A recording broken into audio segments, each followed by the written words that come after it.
Bismillahirrahmanirrahim. Assalamualaikum warahmatullahi wabarakatuh. Berjumpa kembali pada mata kuliah leadership, yaitu pertemuan ke-10 yang akan diisi presentasi oleh kelompok 1. Sebelumnya, marilah kita panjatkan puji syukur kehadirat Allah Subhanahu wa Ta'ala yang telah memberikan nikmat, rahmat, dan karunia-Nya baik berupa kesehatan dan juga kesempatan, sehingga pada hari ini kita dapat bertemu pada mata kuliah ini. Kemudian sholawat serta salam tak lupa kita tujukan kepada Nabi besar Muhammad SAW yang kita nanti-nanti syafaatnya di yaumul akhir.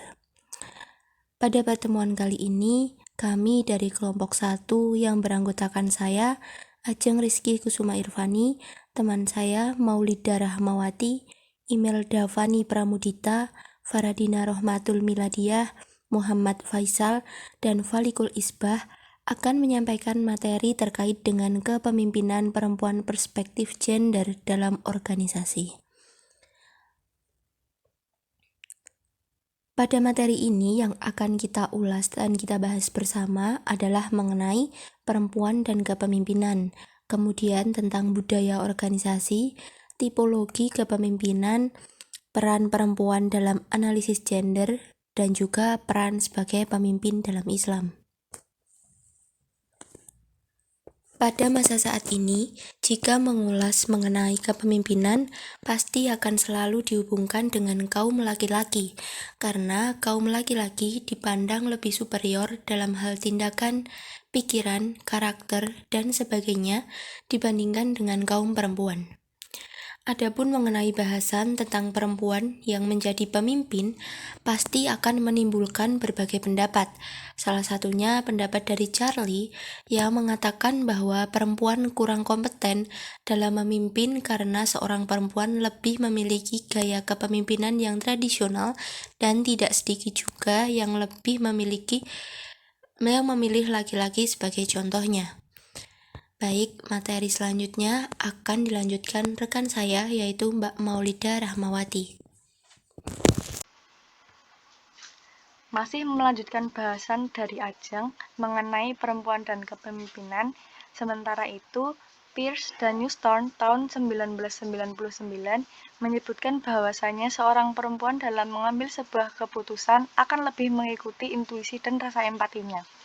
Kita berangkat dari perjuangan yang dilakukan oleh R.A. Kartini, para perempuan di Indonesia sangat merasakan hasil yang menakjubkan dari kalimat emansipasi wanita. Hal ini dapat dilihat dari sudah banyaknya para perempuan yang membantu dalam kepemimpinan dan bahkan mengambil alih kepemimpinan di berbagai sektor. Berdasarkan hasil penelitian Habibah tahun 2015, pada dasarnya perempuan dan laki-laki yang sama-sama makhluk sosial tidak memiliki suatu perbedaan yang signifikan mengenai potensi dasar kepemimpinan.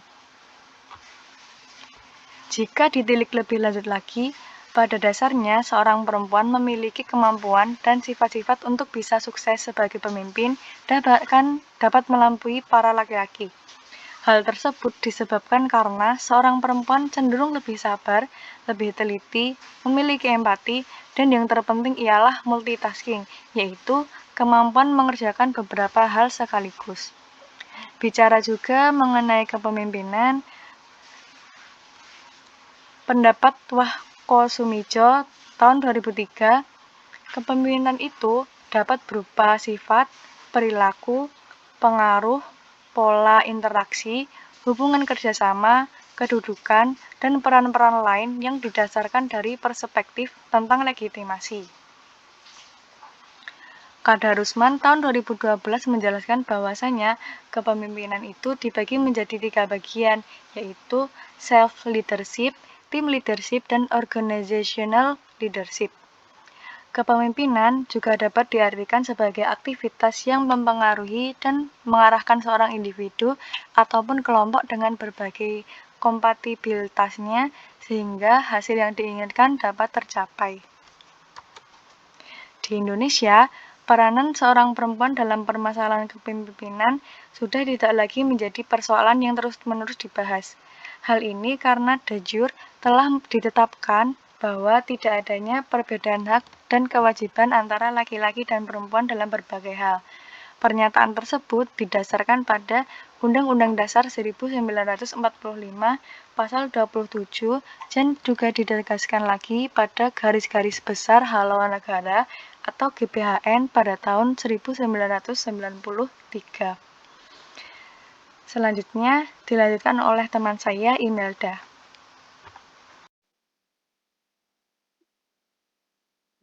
Lalu yang selanjutnya, saya akan membahas mengenai budaya organisasi. Budaya organisasi merupakan perangkat sistem nilai-nilai, keyakinan-keyakinan, asumsi-asumsi, atau norma-norma yang sudah berlaku, diikuti, dan disepakati oleh anggota organisasi sebagai pedoman perilaku dan pemecah masalah organisasi. Sehingga budaya organisasi dapat dikatakan sebagai persamaan kata dari budaya perusahaan, yang dapat didefinisikan sebagai budaya yang berlaku dalam organisasi yang melakukan kegiatan perusahaan. Lalu yang selanjutnya, terdapat beberapa fungsi dalam budaya organisasi itu sendiri. Yang pertama, budaya memiliki suatu peran pembeda. Hal ini yang menciptakan perbedaan yang signifikan antara organisasi satu dengan yang lain terkait budaya kerja. Lalu yang kedua, budaya organisasi membawa suatu rasa identitas bagi masing-masing anggotanya. Lalu yang ketiga, budaya organisasi mempermudah timbulnya komitmen pada sesuatu yang lebih luas dibandingkan hal yang bersifat individual. Lalu yang terakhir yaitu, budaya organisasi meningkatkan kemantapan sistem sosial. Lalu, pembahasan yang selanjutnya yaitu mengenai karakteristik budaya organisasi. Yang pertama, inovasi dan keberanian mengambil resiko. Yang kedua, memperhatikan dengan detail dan rinci. Lalu yang ketiga, orientasi hasil dibandingkan teknik dan proses. Lalu yang keempat, orientasi individu. Yang kelima, orientasi tim. Yang keenam, keagresifan. Dan karakteristik yang terakhir yaitu stabilitas. Sekian yang dapat saya sampaikan, selanjutnya akan dilanjutkan oleh Mbak Faradina. Selanjutnya saya akan menjelaskan mengenai tipologi kepemimpinan. Menurut Zondang P. Siagian, beliau menuliskan 5 tipologi kepemimpinan, yaitu yang pertama adalah tipe otokratik. Tipe otokratik yaitu seseorang yang sangat egois. Egonya yang besar menumbuhkan dan mengembangkan persepsinya bahwa tujuan organisasi identik dengan tujuan pribadinya. Yang kedua adalah tipe paternalistik. Tipe paternalistik yaitu pemimpin yang bersifat kebapaan dan dapat dijadikan sebagai tempat bertanya untuk memperoleh petunjuk. Yang ketiga yaitu tipe karismatik. Tipe karismatik ini merupakan seorang yang dikagumi oleh banyak pengikut, meskipun para pengikut tersebut tidak selalu dapat menjelaskan secara konkret mengapa orang tersebut dikagumi. Kemudian yang keempat yaitu tipe laissez-faire, atau seorang pemimpin yang melihat peranannya sebagai polisi lalu lintas dan cenderung memilih peranan yang pasif serta membiarkan organisasi berjalan menurut temponya sendiri. Dan tipe yang kelima yaitu tipe demokratik, atau tipe yang pemimpin tersebut memandang peranannya selaku koordinator dan integrator dari berbagai unsur dan komponen organisasi sehingga organisasi tersebut bergerak sebagai suatu totalitas. Lalu selanjutnya saya akan menjelaskan mengenai peran perempuan dalam analisis gender. Gender sebagai analisis umumnya dipergunakan oleh penganut aliran ilmu sosial konflik yang memusatkan perhatian pada ketidakadilan struktural dan sistem yang disebabkan oleh gender. Manifestasi keadilan yang secara sosiologis telah mencakar dan mentradisi dalam sistem tatanan kehidupan masyarakat, sehingga ketidakadilan gender diterima apa adanya dan dianggap bukan lagi sebuah kesalahan yang harus diperbaiki. Marginalisasi yang dimaksud dalam studi analisis gender adalah ketidaktersediaan kesempatan dan peluang yang luas bagi perempuan untuk memperoleh pekerjaan profesi di luar rumah. Seakan-akan banyak pekerjaan yang tercipta hanya diperuntukkan bagi kaum laki-laki dan tidak cocok atau tidak pantas digeluti oleh seorang perempuan. Nah, secara kultural, Hampir pada semua suku bangsa yang ada di Indonesia, keberadaan perempuan itu diterima secara luas sebagai pemimpin. Berdasarkan pada sisi historis, peran perempuan bahkan kerap kali mendominasi beberapa sektor penting dalam sebuah instansi, mulai dari instansi pemerintah maupun perusahaan yang bergerak di berbagai bidang. Menurut Dina Novitasari, beliau seorang CEO dari Lembaga Pendidikan Belajar Kawruh, kesetaraan gender dan optimalisasi peran perempuan sudah seharusnya diedukasi ke perempuan di masa sekarang, agar nantinya banyak perempuan yang tak ragu dalam mengembangkan potensi dirinya, sehingga mampu menciptakan dan mewujudkan cita-citanya di masa mendatang. Peran perempuan sebagai pemimpin dalam Islam. Pemimpin dalam Islam berarti umaro, yang sering disebut juga dengan ulil amri.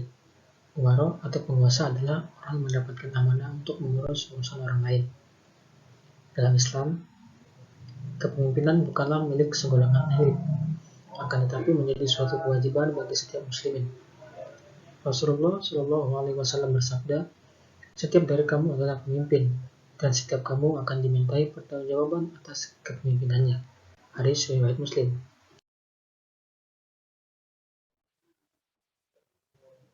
Tanggung jawab atau prinsip akuntabilitas kepemimpinan dalam Islam hendaknya diletakkan dalam tugas atau muamalah kehidupan dan pengabdian atau ibadah setiap manusia sebagai khalifah di buminya.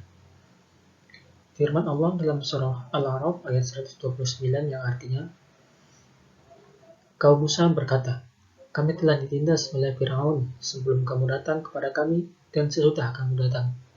Musa pun menjawab, mudah-mudahan Allah membinasakan musuhmu dan menjadikan kamu khalifah di buminya. Maka Allah akan melihat bagaimana perbuatanmu.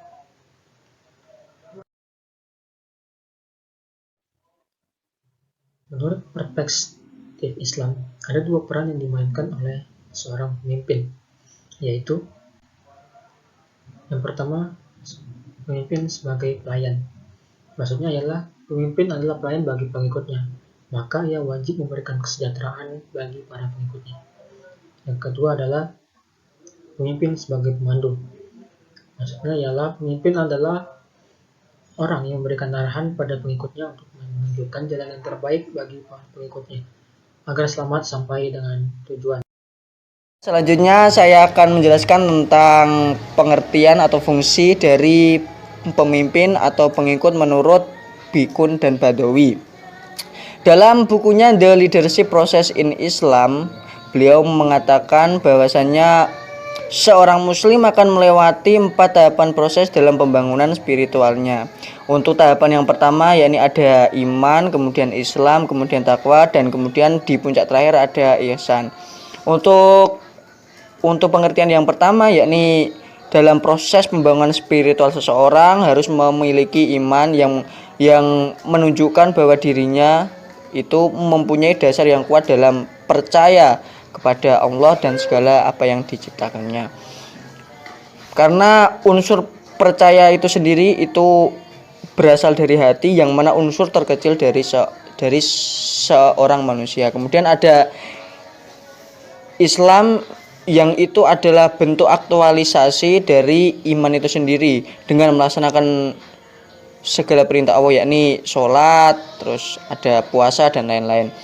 Kemudian di tingkatan yang selanjutnya ada takwa. Ini terkait dengan apa yang dilarang Allah itu dijauhi dan apa yang diperintahkan Allah itu dilaksanakan, termasuk sunah-sunah dan lain-lain. Kemudian ada ihsan, ini adalah perbuatan tentang kebaikan, yakni diri sendiri ataupun kepada orang lain yang imbasnya itu ada perbuatan baik yang saling keterkaitan. Selanjutnya ini ada dalam kapasitasnya sebagai pemimpin. Seorang pemimpin harus melaksanakan sejumlah peran kepemimpinan, yaitu peran-peran yang akan saya sampaikan berikut ini, yakni sebagai katalisator. Maksud dari pemimpin sebagai katalisator adalah pemimpin sudah seharusnya mempunyai karakter atau mempunyai cara sehingga seseorang itu bisa terpengaruh dalam melaksanakan tujuan-tujuan organisasinya. Ini bisa dikatakan doktrinisasi secara kasarnya seperti itu. Kemudian ada peran pemimpin sebagai fasilitator, yakni segala hal yang dibutuhkan oleh perusahaan itu merujuknya terhadap pemimpin tersebut, yang mana fungsinya adalah sebagai fasilitator. Segala fasilitas yang ada itu bersumber dari kepemimpinan itu sendiri. Kemudian ada sebagai penghubung sumber. Pemimpin sebagai penghubung sumber adalah kemampuan bagaimana dia itu sebagai jembatan terhadap sumber-sumber yang dinaungi oleh organisasinya. Selanjutnya ada sebagai komunikator, yakni bagaimana seorang pemimpin itu bisa berkomunikasi dengan baik sehingga menghasilkan suatu hasil yang dapat dipertanggungjawabkan dan itu dinilai efektif untuk kemajuan organisasinya. Ya, mungkin itu presentasi dari kelompok kami, semoga bermanfaat. Terima kasih.